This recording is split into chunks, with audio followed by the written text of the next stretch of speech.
Hello viewers, welcome back to my channel.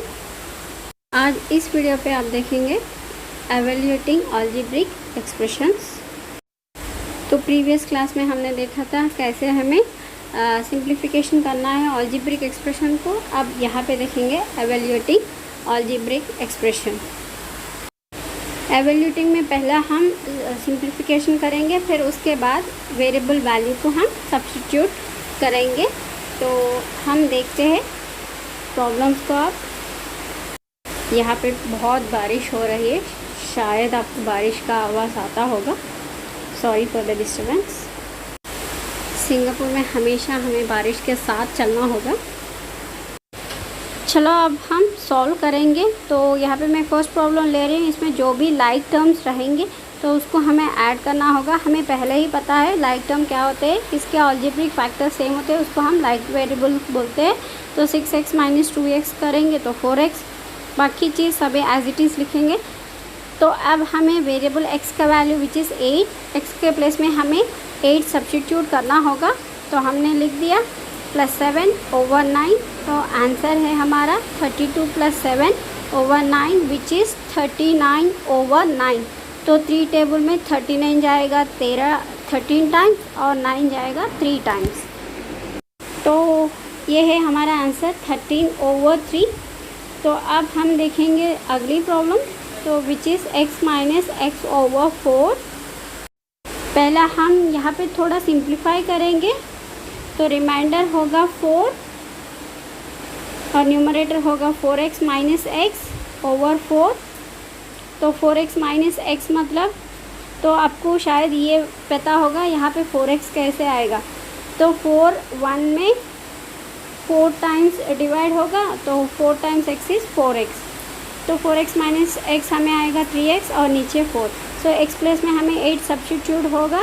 3 8 ज़ा 24/4। तो हमें आंसर आएगा 6। 24/4 मतलब 6। सो x - x/4 का वैल्यू है 6। तो ऐसे करेंगे हमें सॉल्विंग अलजेब्रिक एक्सप्रेशन। अब हम देखेंगे थोड़े वर्ड प्रॉब्लम्स। वर्ड प्रॉब्लम का हम कैसे सॉल्व करना होगा। तो पहला हम जो भी वर्ड प्रॉब्लम दिए उससे पहला हमें एक्सप्रेशन लिखना होगा और फिर बाद में यही प्रोसीजर एक्सप्रेशन आने के बाद सिंप्लीफाई करो, फिर वैल्यू सब्स्टिट्यूट करो। So the average age of Amy, Brenda and Clary is 5 years. The total age of Amy and Brenda is 26 years. Find Clary's age in terms of P. तो ये है हमारा क्वेश्चन। तो Amy, Brenda और Clary के ages on and average, exact नहीं बोल रहा है, ऑन एंड एवरेज 5 ईयर्स है। तो एक का 5 ईयर्स होता है, तो टोटल एज कितना होगा। तो 5p + 5p + 5p, इसका मतलब है 3 टाइम्स ऑफ 5p ईयर्स। तो नेक्स्ट हमें और एक डेटा भी दिया था, वो ये है कि total age of Amy and Brenda is 26 years. मतलब इन दोनों का एज उसने दिया था 26 ईयर्स। तो हमें फाइंड करना होगा क्लैरी का। तो ऑलरेडी हमें टोटल पता है और जो तीनों का है उसमें 2 का वैल्यू हमें पता है, सिर्फ हमें एक वैल्यू का फाइंड करना होगा। तो हमें क्या करना होगा, टोटल माइनस जो भी हमें पता हो है वो वैल्यू को सब्ट्रैक्ट कर दे तो हमें आएगा क्लैरी का। Clary is equal to 3 times of 5p - 26 years.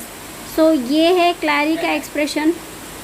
अगर जब भी डेटा में टोटल शेयर देता है और किसी एक का शेयर देता है तो हम आराम से दूसरा शेयर आराम से फाइंड कर सकते हैं। दूसरा share is equal to total में माइनस जो दिया था शेयर उसको निकालना होगा, तभी हमें आएगा दूसरा शेयर। तो वही कॉन्सेप्ट को हम यहाँ इम्प्लीमेंट किया था। इसी क्वेश्चन में पार्ट बी है, तो हम उसको देखेंगे अभी। तो ये है B part. If p = 4 find Clary's age in 5 years time. तो यहाँ पे 5 ईयर्स के बाद क्लैरी का एज क्या हो सकता है ये पूछ रहा है। तो हमें पहला क्लैरी का एक्सप्रेशन लेना है। तो उसका उम्र है 3 टाइम्स 5p - 26 ईयर्स अभी उसका उम्र। तो अगर हम p वैल्यू 4 सब्स्टिट्यूट करेंगे तो अब का वैल्यू हमें आएगा 60 minus 26 years which is equal to 34 years. तो वो आज का उम्र है, तो बट हमें 5 ईयर्स टाइम में चाहिए। तो मतलब हमें क्या करना होगा, तो जो भी आंसर हमें आया है उसको 5 साल हमें ऐड करना होगा, तब आएगा हमें 5 साल के बाद उसका उम्र क्या होता है। तो आंसर है 34 plus 5 which is equal to 39 years है। मतलब वो 5 साल के बाद 39 ईयर्स होगा। तो ऐसा हम किसी का वैल्यू भी फाइंड कर ले सकते हैं। अगर 10 साल के बाद भी पूछो तो इस एक्सप्रेशन के सहायता से हम फाइंड कर सकते हैं। तो हम नेक्स्ट देखेंगे और एक प्रॉब्लम। तो ये है अगला problem. Bobby weighs m kg, Andy is 3 times as heavy as Bobby. Paul is 10 kg lighter than Amy. Find the total mass of 3 boys in terms of m.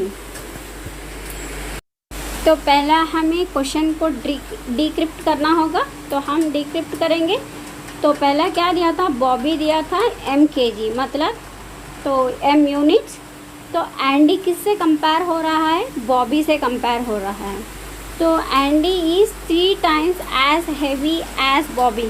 मैं ऑलरेडी पहले ही बता चुकी हूँ आपको, अगर टाइम्स आता है तो कैसे फॉर्म करे मॉडल, या मोर आता है तो कैसे फॉर्म करे, ये सभी हमने ऑलरेडी देख चुके थे। तो बॉबी को हम, एंडी को हम डालेंगे 3 यूनिट्स। सॉरी यहाँ पे नहीं दिख रहा है, बट थोड़ी देर रुकिए, दिख जाएगा आपको। नेक्स्ट तीसरा कैरेक्टर है पॉल। पॉल क्या बोल रहा है, किससे कंपेयर हो रहा है, एंडी से कंपेयर हो रहा है। ये क्या बोल रहा है, 10 kg लेस है कंपेयर टू एंडी, मतलब सेम एंडी जैसे ही है बट थोड़े यूनिट्स नहीं है। उसका वैल्यू होगा 10 kg। यहाँ पे यूनिट्स पे नहीं दिया है, वैल्यू दिया है डायरेक्ट। तो पूरा टोटल कितना है, m + 3m एंडी के और पॉल के 3m - 10, क्योंकि ये एंडी से कंपेयर हो रहा है इसीलिए मैंने 3m - 10 लिख दी। तो एक्सप्रेशन क्या हुआ है, 3m + 3m 6m + m 7m - 10 है। ये है टोटल मास तीनों का मिलाकर। तो ये है टोटल मास ऑफ 3 बॉयज़। तो हम देखेंगे next question. If Bobby weighs 21 kg, how much heavier is Paul than Bobby. तो अब हमें कंपेयर करना होगा किन दोनों का, बॉबी और पॉल के बीच में। तो इन दोनों के एक्सप्रेशंस ले लेते हैं हम। टोटल मास हमें आया है 7m - 10 kg। तो m का वैल्यू कितना बोल रहा है, 21 kg। तो अब हम यहाँ पे देखेंगे पॉल का एक्सप्रेशन क्या है और बॉबी का एक्सप्रेशन क्या है। पॉल का वेट जो है 3m - 10 है और बॉबी है m है। अगर पॉल में से बॉबी को निकाल देते हैं हम, जो भी पॉल का एक्स्ट्रा वेट है वो हमें आएगा, वो कितना हेवी है हमें पता चलेगा। तो जब भी क्वेश्चन में कंपैरिजन आता है हमें देखना होगा, दोनों को कंपेयर करना होगा। तो यहाँ पे मोर कैसे आएगा, अगर पॉल में से बॉबी को हम निकाल देंगे तो पॉल कितना हैवी है वो वैल्यू आ जाता है। तो हम एक्सप्रेशन को सिंप्लीफाई करते हैं यहाँ पे, 3m - 10 - m। तो आंसर है हमारा 2m - 10 kg हेवियर है पॉल कंपेयर टू बॉबी। तो यहाँ पे उसने ऑलरेडी m वैल्यू दे चुका है, वो है 21 kg। अभी हम m वैल्यू को सब्स्टिट्यूट करेंगे, 2 टाइम्स ऑफ 21 - 10 kg। तो हमारा आंसर है 42 - 10 विच इज़ 32 किलोस। मतलब पॉल 32 किलोस ज़्यादा है कंपेयर टू बॉबी।